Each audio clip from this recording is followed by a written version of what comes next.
کیا آپ جانتے ہیں کہ ہم بستری کے دوران اپنی بیوی کی 3 جگہوں پر بوسہ دینا کیوں سختی سے منع کیا گیا ہے؟ کیا آپ نے کبھی سوچا ہے کہ جو چیز اسلام نے حرام قرار دی ہو اس کے پیچھے کتنی بڑی حکمت چھپی ہوئی ہو سکتی ہے؟ آج میں آپ کو وہ تمام باتیں بتاؤں گی جو شاید آپ نے پہلے کبھی نہ سنی ہوں۔ لوگ اس بارے میں بات کرنے سے کتراتے ہیں، شرماتے ہیں، مگر کیا لا علمی گناہ سے بچا سکتی ہے؟ ہرگز نہیں۔ اگر میں بھی آپ کو نہیں بتاؤں گی تو پھر ایک ان پڑھ شخص آپ کو کیسے بتا سکتا ہے؟ کچھ گناہ ایسے ہوتے ہیں جن کا نتیجہ فوری نظر نہیں آتا، مگر جب وقت گزرتا ہے تو انسان کی زندگی میں ایسی مشکلات آتی ہیں کہ وہ خود حیران رہ جاتا ہے کہ آخر یہ سب کیوں ہو رہا ہے۔ ہم بستری کے دوران بیوی کی 3 جگہوں پر بوسہ دینے والا یہ مسئلہ صرف ایک غلطی نہیں بلکہ اس کے اثرات انسان کی پوری زندگی پر مرتب ہوتے ہیں۔ آپ سوچ رہے ہوں گے کہ بھلا اس میں کیا برائی ہو سکتی ہے؟ کیا یہ کوئی عام سی بات نہیں ہے؟ مگر یاد رکھیں، ہر وہ چیز جو وقتی خوشی دیتی ہے، جو انسان کو وقتی طور پر لذت دیتی ہے، مزہ دیتی ہے، ضروری نہیں کہ وہ جائز بھی ہو۔ کیا آپ جانتے ہیں کہ ان 3 جگہوں پر بوسہ دینا نہ صرف دینی طور پر حرام ہے بلکہ یہ عمل جسمانی، روحانی اور نفسیاتی نقصانات کا بھی باعث بن سکتا ہے؟ میرے محترم بھائیوں اور میری پیاری بہنوں، یہاں پر میں آپ کو سمجھانے کے لیے اپنے کریم نبی کا ایک فرمان سناتی ہوں، میٹھا سا فرمان، تاکہ آپ کو معلوم ہو جائے کہ حلال اور حرام کے درمیان فرق کرنا کیوں ضروری ہے۔ میرے کریم نبی نے فرمایا کہ انسان جب بار بار کسی گناہ کے قریب جاتا ہے تو اس کا دل سیاہ ہو جاتا ہے، یہاں تک کہ وہ اس گناہ کو معمولی سمجھنے لگتا ہے، بالکل ایسے جیسے کوئی شخص ابتدا میں کسی آگ کے بالکل قریب کھڑا ہو تو اسے گرمی محسوس ہوتی ہے، مگر جب وہ روز اس آگ کے پاس جانے لگے تو آہستہ آہستہ اس کا بدن گرمی کا عادی ہو جاتا ہے اور پھر ایک دن وہ خود اس آگ میں جا گرتا ہے۔ یہی حال ان لوگوں کا ہوتا ہے جو پہلے حرام سے بچنے کی کوشش کرتے ہیں مگر پھر آہستہ آہستہ اس کے قریب جاتے ہیں، اور ایک وقت آتا ہے کہ انہیں اس کی برائی کا احساس ہی نہیں رہتا۔ آج ہم جس دور میں جی رہے ہیں، جس معاشرے میں ہم سانس لے رہے ہیں، وہاں بہت سی چیزیں ایسی ہیں جو گناہ میں شمار ہوتی ہیں مگر معاشرہ انہیں عام سمجھنے لگتا ہے، اور جب کوئی ان کے نقصان کے بارے میں بتاتا ہے تو لوگ ہنسی مذاق میں اڑا دیتے ہیں، مگر یاد رکھیں اللہ کے احکام کو نظر انداز کرنا ہمیشہ نقصان کا سبب بن سکتا ہے، چاہے وہ نقصان فوری نظر آئے یا وقت گزرنے کے بعد نظر آئے۔ میرے محترم بھائیوں، آج کا بیان اگر آپ مکمل سننے سے پہلے اسے چھوڑ گئے تو شاید آپ اپنی زندگی کی سب سے اہم حقیقت سے محروم رہ جائیں۔ یہ وہ بات ہے جو آپ کی سوچ بدل سکتی ہے، آپ کی زندگی سنوار سکتی ہے اور شاید آپ کو اس گناہ سے بچا سکتی ہے جو آپ انجانے میں کر رہے ہیں۔ کیا آپ واقعی اتنی بڑی حقیقت جانے بغیر جا سکتے ہیں؟ فیصلہ آپ کے ہاتھ میں ہے۔ اللہ کا فرمان ہے کہ میاں بیوی کا رشتہ دنیا کے خوبصورت ترین رشتوں میں سے ایک ہے جس میں سکون، محبت اور رحمت رکھی گئی ہے۔ اللہ فرماتا ہے کہ جو کپلز آپس میں محبت اور عزت کے ساتھ رہتے ہیں وہ دنیا میں برکت اور آخرت میں عظیم جزا پاتے ہیں، کیونکہ ازدواجی زندگی، ازدواجی محبت صرف ایک جسمانی تعلق نہیں بلکہ 2 روحوں کے ملنے کا نام ہے، جہاں ایک دوسرے کا احترام، خیال اور محبت بنیادی حیثیت رکھتے ہیں۔ میرے کریم نبی نے فرمایا کہ جب شوہر اپنی بیوی کو محبت بھری نظر سے دیکھے اور بیوی اپنے شوہر کو شفقت سے دیکھے تو اللہ دونوں پر رحمت کی نظر فرماتا ہے، اور جب وہ ایک دوسرے کا ہاتھ تھامتے ہیں تو ان کے گناہ ایسے جھڑ جاتے ہیں جیسے درخت سے سوکھے پتے جھڑتے ہیں۔ مگر افسوس، آج کی بہت سی عورتیں اس محبت کی قدر نہیں کرتی، وہ اپنے شوہر کے حقوق کو معمولی سمجھتی ہیں، زبان درازی، نافرمانی اور بے صبری سے اپنے ہی گھر کو جہنم بنا لیتی ہیں۔ اسی طرح کچھ مرد بھی اپنی بیویوں کو حقیر جانتے ہیں، ان کی عزت نہیں کرتے اور محبت کو بوجھ سمجھتے ہیں، جبکہ میرے کریم نبی نے فرمایا کہ سب سے بہترین شوہر وہ ہے جو اپنی بیوی کے ساتھ بہترین سلوک کرے۔ آج کی عورت اگر اپنے شوہر کے ساتھ محبت، صبر اور عزت کے ساتھ رہے تو یہ نہ صرف اس کی اپنی دنیا کو خوبصورت بنا سکتا ہے مگر آخرت میں بھی اس کے درجات کو بلند کر سکتا ہے۔ مگر جو عورت اپنے گھر میں فساد ڈالتی ہے، شوہر کی نافرمانی کرتی ہے اور رشتے کی نزاکت کو نہیں سمجھتی، وہ در حقیقت اپنی خوشیوں کو خود تباہ کر رہی ہوتی ہے۔ جیسے ایک باغبان اگر روزانہ پودوں کو پانی دے، ان کی حفاظت کرے تو باغ ہمیشہ ہرا بھرا رہتا ہے، مگر جو باغبان پودوں کو نظر انداز کر دے، ان پر پانی نہ ڈالے، ان کی جڑوں کو نقصان پہنچائے تو پھر وہ باغ ایک دن سوکھ کر برباد ہو جاتا ہے۔ یہی حال میاں بیوی کے رشتے کا بھی ہے۔ اگر عزت، محبت اور صبر کے پانی سے اسے سینچا جائے تو یہ ہمیشہ مہکتا اور خوشحال رہتا ہے، مگر اگر اس میں تلخی، نافرمانی اور بے قدری شامل ہو جائے تو وہی رشتہ کانٹوں کا جنگل بن جاتا ہے، جہاں نہ سکون رہتا ہے اور نہ ہی خوشبو۔ یہاں پر میں میاں بیوی کی حقوق کی بات کروں گی، وہ حقوق جو ہر کسی کی نظروں سے چھپا کر دیے جاتے ہیں، وہ مزہ جو ایک بند کمرے میں پروان چڑھتا ہے، جہاں ایک بیوی اپنے شوہر کو سکون دیتی ہے، مزہ دیتی ہے، لطف دیتی ہے،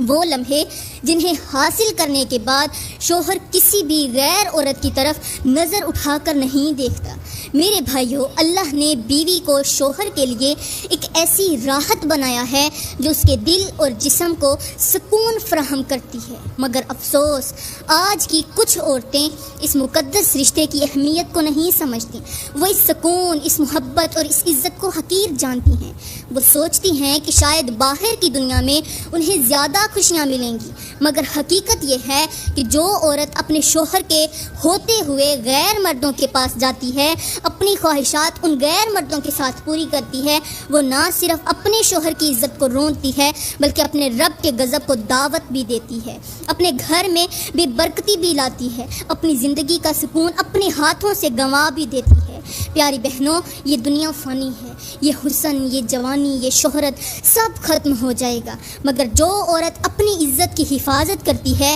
اپنے شوہر کو اپنا سب کچھ مانتی ہے، اللہ اس کے لیے جنت میں ایسی نعمتیں رکھ دیتا ہے جن کا تصور بھی ممکن نہیں۔ اللہ کا فرمان ہے کہ جو عورت اپنے شوہر کو چھوڑ کر کسی غیر کے پاس جاتی ہے، وہ اپنے لیے دنیا اور آخرت دونوں میں تباہی خریدتی ہے، کیونکہ بے حیائی کی راہ وہی عورت اختیار کرتی ہے جو اپنی عزت اور شرافت کو بیچ ڈالتی ہے۔ میرے کریم نبی نے فرمایا کہ وہ عورت جو اپنے شوہر کی نافرمانی کرتی ہے، اپنے شوہر کی ناشکری کرتی ہے، اس کے ہوتے ہوئے بھی کسی اور کے ساتھ، کسی غیر مرد کے ساتھ ناجائز تعلق قائم کرتی ہے، اللہ اس پر خود لعنت فرماتا ہے اور اللہ کی رحمت کے فرشتے اس کے لیے بد دعائیں کرتے ہیں، اور ایسی عورت کی عبادات کبھی قبول نہیں ہوتی جب تک وہ سچی توبہ نہ کرے۔ آج کی دنیا میں کتنی ہی عورتیں اپنی خواہشات کے پیچھے بھاگ کر اپنے ہی گھر کو جہنم بنا لیتی ہیں۔ وہ سوچتی ہیں کہ شاید ایک مرد ان کی ہر خواہش پوری نہیں کر سکتا، مگر حقیقت یہ ہے کہ جو عورت صبر اور شکر کے ساتھ اپنے شوہر کے ساتھ نباہ کرتی ہے، اپنے شوہر کے ساتھ گزارا کرتی ہے، اس کے ساتھ وفا کرتی ہے، اللہ اس کے لیے دنیا اور آخرت میں برکتوں کے دروازے کھول دیتا ہے۔ تو اب بات کرتے ہیں کہ ہم بستری کے دوران عورت کی وہ کون سی 3 اہم جگہیں ہیں جن کو بوسہ دینا مرد کے لیے حرام ہے، چاہے وہ شوہر ہو یا کوئی بھی مرد ہو۔ پہلی جگہ وہ ہے جہاں سے ناپاکی خارج ہوتی ہے، یعنی اگلا مقام جسے شریعت میں صرف ہم بستری کے لیے جائز قرار دیا گیا ہے، مگر بوسہ دینا سخت منع ہے، کیونکہ یہ وہ جگہ ہے جہاں سے جسم کی غلاظت خارج ہوتی ہے اور یہ انسانی صحت کے لیے انتہائی خطرناک ہے۔ ڈاکٹرز بھی کہتے ہیں کہ یہاں موجود بیکٹیریا اور وائرس کئی خطرناک بیماریوں کو جنم دیتے ہیں، جن میں پیشاب کی نالی کے انفیکشن، جلدی بیماریاں اور دیگر سنگین طبی مسائل شامل ہیں۔ یہاں پر مجھے بڑے ہی افسوس کے ساتھ کہنا پڑ رہا ہے کہ آج کی نوجوان نسل شریعت کی حدود کو توڑنے میں ذرا بھی جھجک محسوس نہیں کرتی۔ وہ چیزیں جو اسلام میں حرام قرار دی گئی ہیں انہیں محبت اور قربت کا ذریعہ سمجھا جا رہا ہے۔ خاص طور پر ازدواجی تعلقات میں ایسی حرکات کی جا رہی ہیں جنہیں اللہ اور اس کے رسول نے سخت ناپسند فرمایا ہے۔ آج بہت سے شوہر لا علمی یا اپنی خواہشات کی پیروی میں بیوی کے اگلے حصے کو چومنے یا چوسنے جیسی حرکات کر رہے ہیں، جبکہ اسلام نے اسے ناپسندیدہ اور حرام قرار دیا ہے۔ جدید سائنس بھی یہی کہتی ہے کہ وہاں بے شمار جراثیم اور بیکٹیریا ہوتے ہیں جو مختلف بیماریوں کو جنم دیتے ہیں، جن میں منہ اور پیٹ کے انفیکشن، جلدی بیماریاں اور بعض خطرناک وائرس شامل ہیں۔ یہ وہی مقام ہے جہاں سے ناپاکی خارج ہوتی ہے، اور اسے زبان کے ذریعے چومنا یا چوسنا خود کو بیماریوں میں مبتلا کرنے کے مترادف ہے۔ میرے کریم نبی نے فرمایا کہ جو کام فطرت کے خلاف ہو وہ ہمیشہ نقصان دہ ہوتا ہے، اور یقیناً یہ بھی انہی کاموں میں سے ایک ہے۔ افسوس کہ آج کے بہت سے لوگ ایسے ہیں جو شرم اور حیا کو چھوڑ کر ان گناہوں میں پڑ رہے ہیں، جو نہ صرف ان کی صحت بلکہ روحانیت کو بھی تباہ کر دیتے ہیں۔ دوسری جگہ کون سی ہے؟ پہلی تو ہو گئی پیشاب کا راستہ، اگلا مقام۔ اب دوسری جگہ وہ ہے جو پچھلا مقام کہلاتی ہے، جہاں سے فضلہ خارج ہوتا ہے اور جس کے بارے میں اسلام نے سختی سے منع فرمایا ہے۔ یہ وہ ناپاک جگہ ہے جہاں بوسہ دینا تو درکنار، جسمانی تعلق قائم کرنا بھی کبیرہ گناہوں میں سے ایک ہے، جس پر اللہ نے شدید عذاب کا اعلان کیا ہے۔ آج کے لوگ نادانی میں اس گناہ میں مبتلا ہو رہے ہیں، وہ اسے محبت اور قربت کا نام دیتے ہیں، حالانکہ حقیقت میں یہ ایک انتہائی گھنونا اور فطرت کے خلاف عمل ہے۔ افسوس کی بات یہ ہے کہ آج کے کچھ مرد اور عورتیں اس کام کو سچی محبت کا حصہ سمجھتے ہیں۔ وہ کہتے ہیں کہ ہمیں اپنے شریک حیات سے بے حد محبت ہے، ہم عشق میں اندھے ہو جاتے ہیں اور اسی اندھے عشق میں وہ گندگی اور بیماریوں میں لت پت ہو جاتے ہیں۔ لیکن وہ کہتے ہیں ہمیں اس چیز سے نفرت نہیں ہے، ہمیں گھناؤ نہیں آتا، مگر انہیں اس وقت تک اپنی غلطی کا احساس نہیں ہوتا جب تک وہ کسی لا علاج بیماری میں مبتلا نہ ہو جائیں۔ جدید سائنس بھی یہی کہتی ہے کہ پچھلے مقام میں وہ تمام مہلک جراثیم اور وائرس موجود ہوتے ہیں جو جسمانی صحت کے لیے زہر ہیں۔ ایسے بیکٹیریا جو انفیکشن، پیٹ کی بیماریاں، جگر کی خرابی اور یہاں تک کہ بعض جان لیوا امراض کا باعث بنتے ہیں۔ مگر جو لوگ گناہ میں ڈوب چکے ہیں وہ کب حقیقت کو سمجھتے ہیں؟ وہ تو اس عمل کو جدید تعلق اور نئی محبت کی علامت کہہ کر خود کو دھوکہ دیتے ہیں، حالانکہ یہ در حقیقت اللہ کے قہر کو دعوت دینا ہے۔ سوچیں، اگر ایک پانی کا کنواں ناپاک ہو جائے تو کیا کوئی شخص اس میں سے پانی پیے گا؟ ہرگز نہیں، بلکہ لوگ اس کنویں سے دور دور رہیں گے، کیونکہ وہ جانتے ہیں کہ ناپاک پانی بیماریوں کا ذریعہ ہے۔ تو جو جگہ جسم میں فضلہ نکالنے کے لیے بنی ہو وہ کس طرح محبت اور قربت کی جگہ بن سکتی ہے؟ اللہ نے ہر چیز کے لیے ایک فطری راستہ مقرر کیا ہے، اور جو لوگ اس فطرت سے ہٹ کر چلیں گے وہ نہ صرف دنیا میں ذلیل ہوں گے بلکہ آخرت میں بھی سخت عذاب میں مبتلا ہوگے۔ تو میری محترم بھائیوں، تیسری جگہ وہ ہے جو حیض کے دوران ناپاکی کی حالت میں ہوتی ہے، یعنی عورت کے ایام مخصوصہ کے دوران اس کا مخصوص حصہ،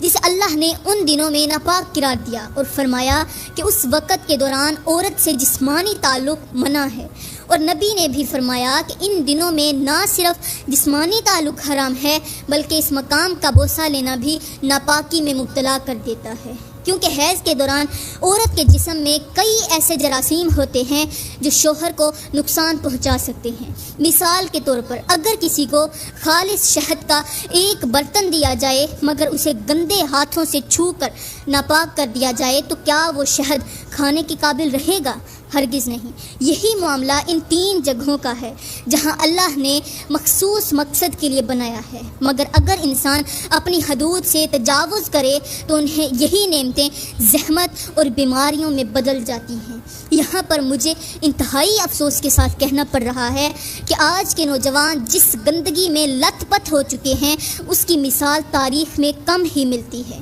یہ وہ لڑکے ہیں جو غیر شادی شدہ ہونے کے باوجود اپنی ناجائز خواہشات کی تکمیل کے لیے ایسے گناہوں میں پڑ چکے ہیں جن کا انجام سوائے تباہی کے کچھ نہیں۔ یہ وہ لڑکے ہیں جو دوستوں کے نام پر، محبت کے نام پر، تعلقات کے نام پر حرام کام کر رہے ہیں، اور وہ اس حد تک اندھے ہو چکے ہیں کہ انہیں یہ بھی پرواہ نہیں کہ جس لڑکی کے ساتھ وہ ہیں وہ ناپاک کام کر رہے ہیں وہ پاک ہے یا ناپاک ہے، وہ ایام میں ہے یا نہیں۔ انہیں بس اپنی خواہش پوری کرنے کی جلدی ہوتی ہے۔ یہ نہ صرف زنا کر رہے ہیں بلکہ ناپاکی کی حالت میں بھی اس لڑکی کے جسم سے کھیل رہے ہیں جو سراسر اللہ کی نافرمانی ہے۔ یہ وہ لوگ ہیں جو گناہ کبیرہ میں مبتلا ہیں، جن پر اللہ کا قہر نازل ہو سکتا ہے، جن کی زندگیوں میں نحوست اور بدبختی بھر چکی ہے، مگر انہیں اس کا اندازہ نہیں ہوتا، اور جب انہیں پتہ چلتا ہے تب تک بہت دیر ہو چکی ہوتی ہے۔ یہ وہ نوجوان ہیں جو موت سے پہلے ہی مر جاتے ہیں، مختلف بیماریوں میں مبتلا ہو جاتے ہیں، ایسے لا علاج امراض کا شکار ہو جاتے ہیں جن سے وہ سسک سسک کر مرتے ہیں، مگر توبہ کرنے کی بجائے مزید گناہ میں ڈوبے چلے جاتے ہیں۔ جب ان کی حقیقت کھلتی ہے، سامنے آتی ہے، جب ان کے جسموں پر زنا کی بیماریوں کے زخم نظر آتے ہیں، جب وہ ہسپتال کے بستر پر موت کا انتظار کر رہے ہوتے ہیں، تو ان کے عزیز و اقارب چیخ چیخ کر روتے ہیں۔ ان کے ماں باپ اپنی قسمت کو کوستے ہیں کہ کاش انہوں نے اپنے بچوں کو حلال اور حرام کی تمیز سکھائی ہوتی، مگر اب پچھتاوے کے سوا کچھ باقی نہیں رہتا۔ یہ گناہ صرف لڑکوں تک محدود نہیں، بلکہ آج کی کچھ لڑکیاں بھی اس میں برابر کی شریک ہیں۔ یہ وہ لڑکیاں ہیں جو غیر محرم لڑکوں کو اپنے پاس بلاتی ہیں، انہیں اپنی ہوس کا نشانہ بناتی ہیں، انہیں زبردستی گناہ میں مبتلا کرتی ہیں اور خود کو اس فتنے میں ڈال دیتی ہیں جس کا انجام سوائے ذلت کے کچھ نہیں۔ ایسی لڑکیوں کے لیے دنیا میں رسوائی اور آخرت میں شدید عذاب ہے۔ میرے کریم نبی نے معراج کی رات ایسے لوگوں کو دیکھا جو زنا میں مبتلا تھے۔ انہیں کیسے عذاب دیا جا رہا تھا، ان کے جسم جل رہے تھے، ان کے چہرے مسخ ہو چکے تھے، ان کی شرمگاہوں سے آگ نکل رہی تھی اور وہ چیخ رہے تھے، مگر کوئی ان کی مدد کرنے والا نہیں تھا۔ اور یہی انجام ان لوگوں کا ہے جو آج زنا کو فیشن بنا چکے ہیں، جو ناپاکی میں بھی اپنی ہوس پوری کر رہے ہیں، جو ان حدود کو توڑ رہے ہیں جو اللہ نے مقرر کی ہیں۔